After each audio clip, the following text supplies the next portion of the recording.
Salut à tous.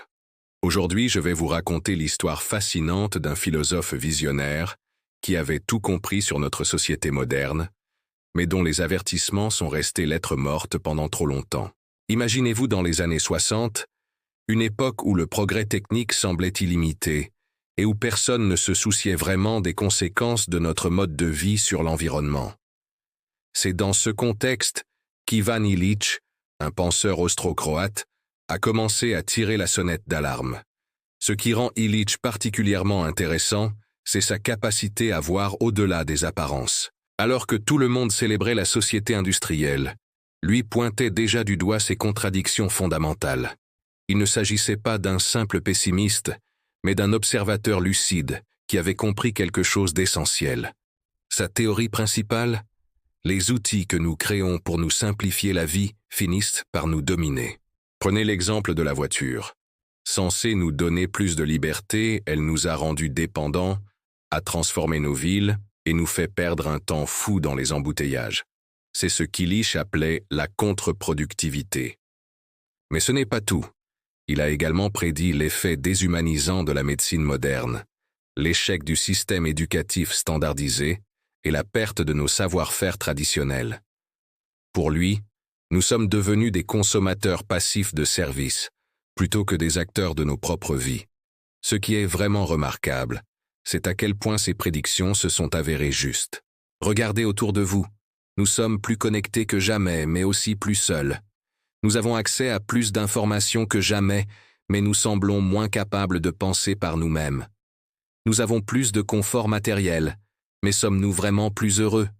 Illich ne se contentait pas de critiquer. Il proposait des solutions concrètes. Revenir à des échelles plus humaines, réapprendre à faire les choses par nous-mêmes, créer des communautés d'entraide. Il parlait de convivialité, un terme qu'il utilisait pour décrire des outils et des institutions qui augmentent notre autonomie plutôt que de nous rendre dépendants. Ce qui est fascinant, c'est que ces idées résonnent particulièrement aujourd'hui.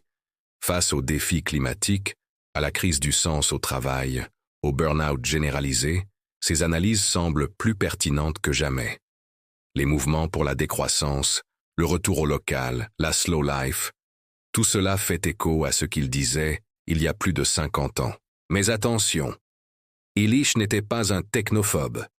Il ne prônait pas un retour en arrière, mais plutôt une utilisation plus réfléchie et plus mesurée de la technologie.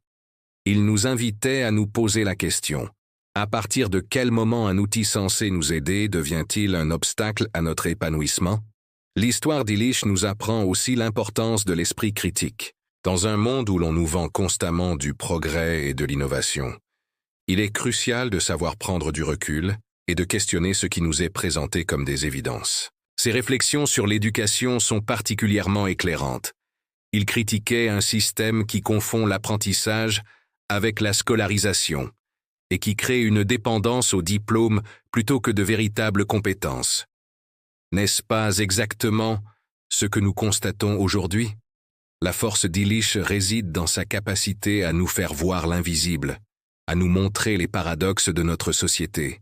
Plus nous cherchons l'efficacité, plus nous perdons en autonomie. Plus nous accumulons les gadgets censés nous faire gagner du temps, plus nous nous sentons pressés. Alors, que pouvons-nous retenir de ces enseignements? Peut-être qu'il est temps de repenser notre rapport à la technologie, de réapprendre à faire les choses par nous-mêmes, de recréer du lien social authentique. Non pas par nostalgie d'un passé idéalisé, mais pour construire un avenir plus humain et plus durable.